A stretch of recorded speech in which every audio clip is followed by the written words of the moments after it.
Je crois que le point positif de la science-fiction est moins d'imaginer des choses terribles pour l'avenir que de faire réfléchir sur la façon dont certains types de comportements, dont certains progrès scientifiques, dont certaines insuffisances dans notre façon de gérer la Terre d'une façon générale, ou la société humaine en particulier, sont de nature à déclencher des situations dangereuses. Alors c'est en ça qu'elle est intéressante, parce qu'elle conduit, si je puis dire, à la projection.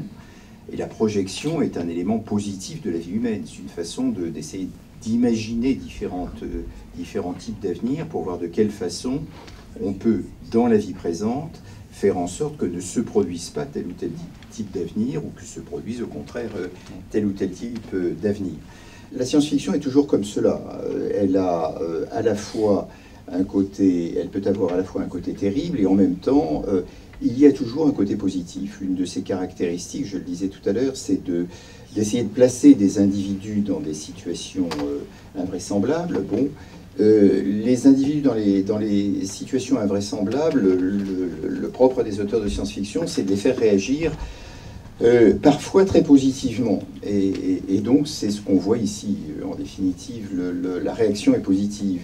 La première réaction est la violence, mais immédiatement après la violence, il revient le souci des autres.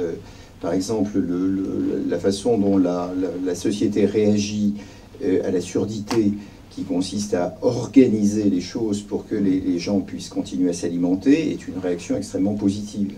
Et donc, on a en permanence une espèce d'équilibre que l'on retrouve entre l'humanité, dont on pense que, confrontée au désastre partiel ou final, elle tente à réagir de façon positive, et puis effectivement les forces qui se déchaînent et qui, elles, peuvent être très négatives. La science-fiction est effectivement très variée, très vaste, et quelquefois elle n'a plus aucune relation avec la science. Simplement, le raisonnement à partir duquel a été construite l'intrigue est fondamentalement, si je puis dire, d'essor scientifique, parce qu'il est rationnel.